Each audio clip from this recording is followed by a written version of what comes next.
and welcome to our kids service. We are so excited for you to see everything that we have for you.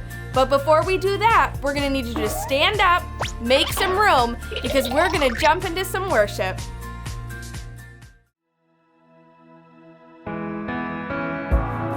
Let's worship together as we sing Waymaker.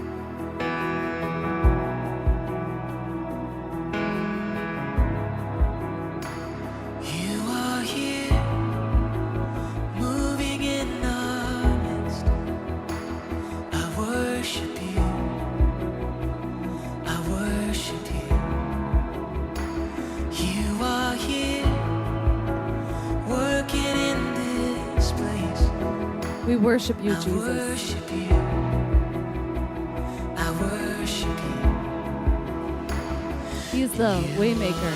Waymaker, miracle worker, promise keeper, light in the darkness, my God, that is who you are.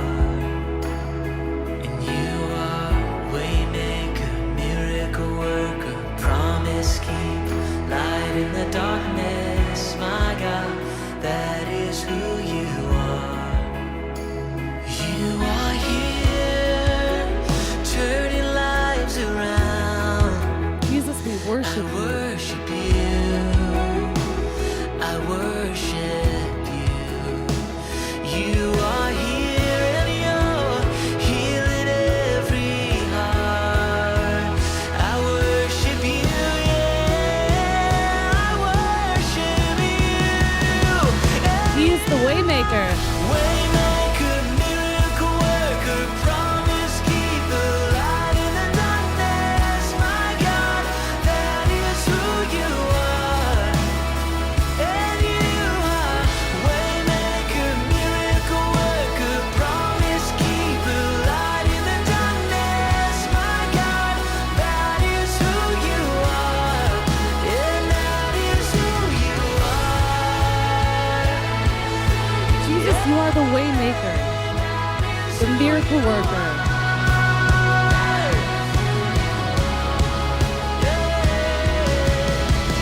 Even when I don't see it, you're working. Even when I don't feel it, you're working. You never stop working. You never stop.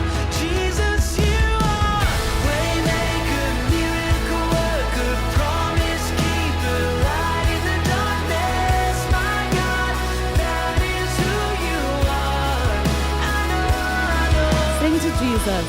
Waymaker, miracle worker, promise keeper, light in the darkness, my God, that is who you are, and that is who you are.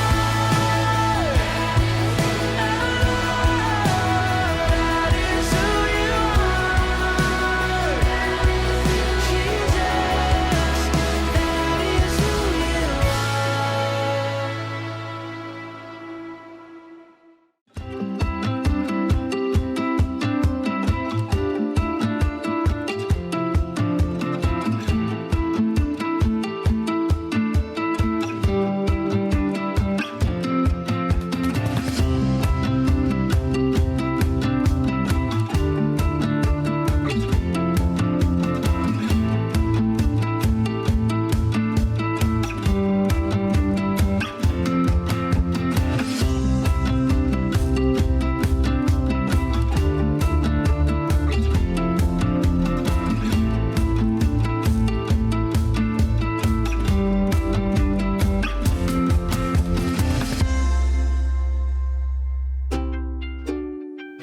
Hi everyone, it's great to see you. This month in Kids, we're gearing up for an adventure in kindness.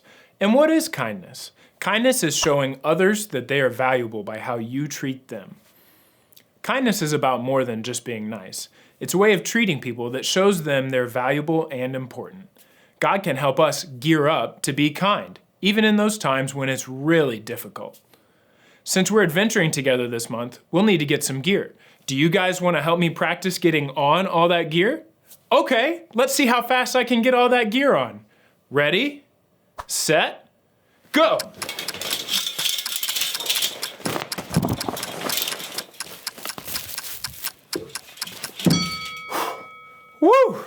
That was a great way to warm up, so I'm ready for my adventure. Before we get into our Bible story today, let's start with our big answer. What is the big answer? Well, it's the answer to the big question. This is the question that you should get from that important adult in your life, and that is, what did you learn in Kids Church today? Our big answer for today is, be kind to the people closest to you. And our memory verse for this series comes from the book of Colossians, and it says, "You are God's chosen people. You are holy and dearly loved. So put on tender mercy and kindness as if they were your clothes.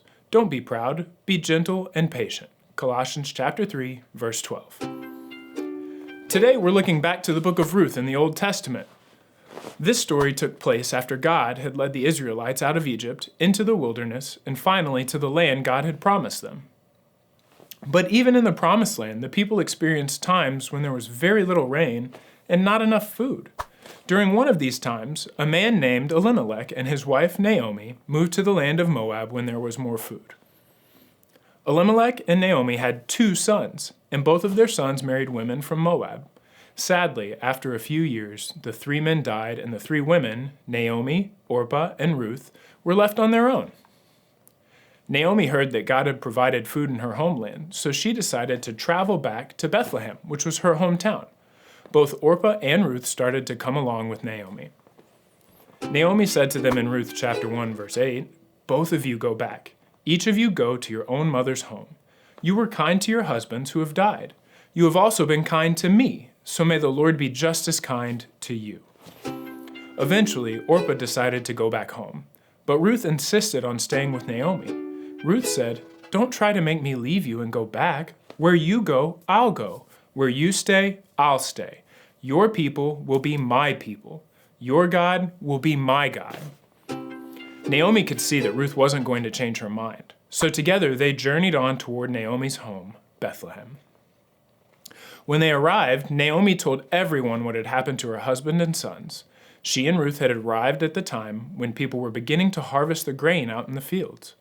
Ruth showed kindness to Naomi and offered to go out to the fields to pick up the grain that had been left behind. You see, one of the laws God had given the people said that harvesters should always leave some grain behind that their neighbors could gather if they were in need. So Ruth worked hard to gather grain in the heat of the day. She stopped only once to rest in the shade. As Ruth continued to gather grain, the owner of the field, Boaz, arrived. Boaz asked the man in charge of the workers who Ruth was, and the man said she had come back from Moab with Naomi. Boaz already knew Naomi because her husband Elimelech was part of his family. In Ruth chapter 2, verses 8 and 9, Boaz said to Ruth, "Dear woman, listen to me. Don't pick up grain in any other field. Don't go anywhere else. Stay here with the women who work for me. Keep your eye on the field where the men are cutting grain.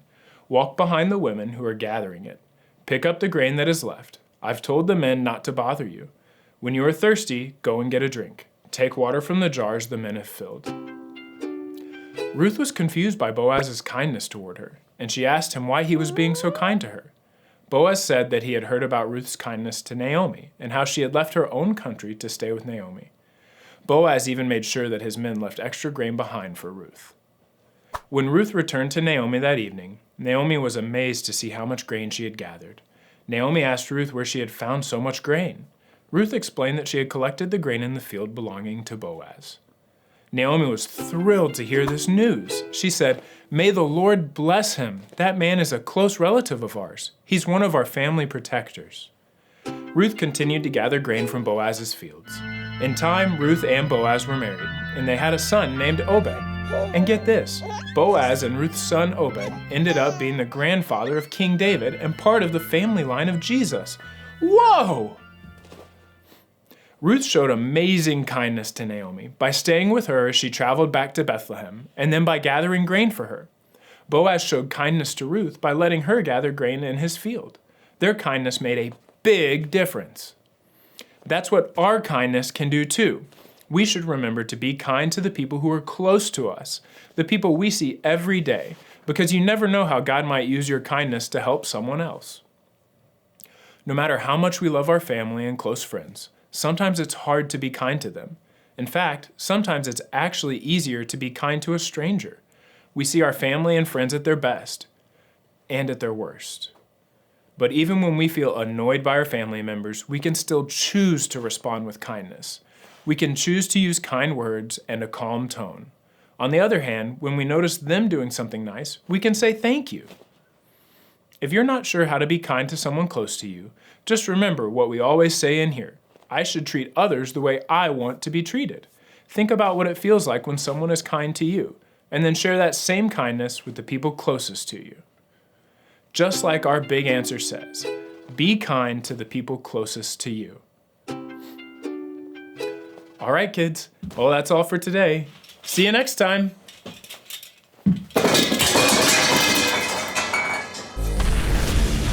It's time for Memory Verse Breakdown!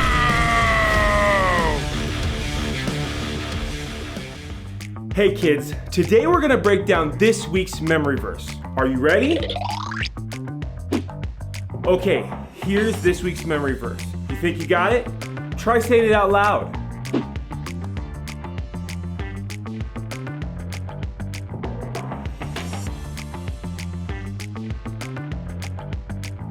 All right, let's take some words away.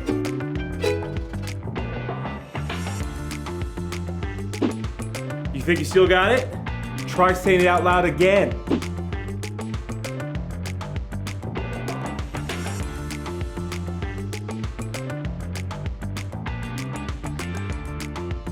All right, let's bring those words back and see how you did.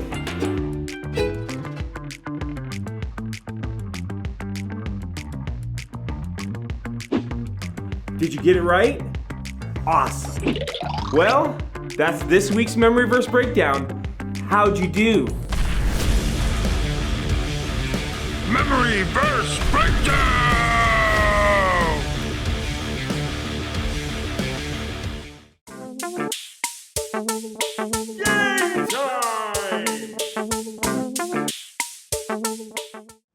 It's the Exploding Fruit game, Liquid Edition. Now stand up and get ready to play. Choose your favorite. For orange soda, move to the left side of the room. For fruit punch, move to the middle. For apple juice, move to the right side of the room. But choose wisely, because if your fruit juice explodes, you're out of the game!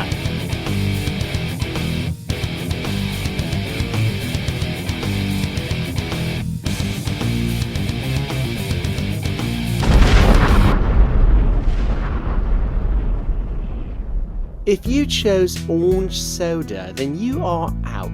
This time around, we have tomato juice, a fruit smoothie, and fruit punch. You know what to do.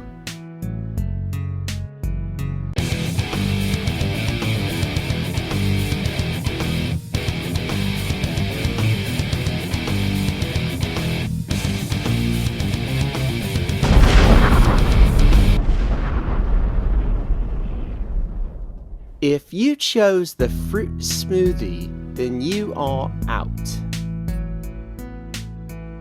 For the last round, we have tomato juice, fruit punch, and orange juice.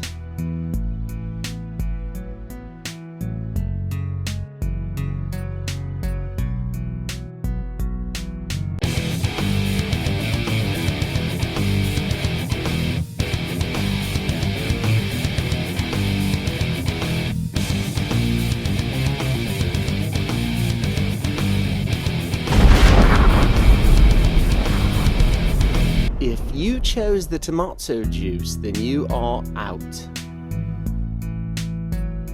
It looks like the fruit punch survived all 3 rounds. Well, we can take care of that now, can't we?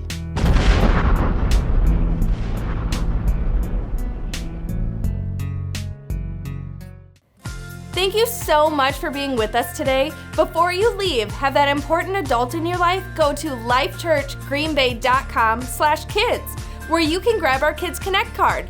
There you can discuss our big answer, the memory verse, and even more. We love you so much. Have a great week.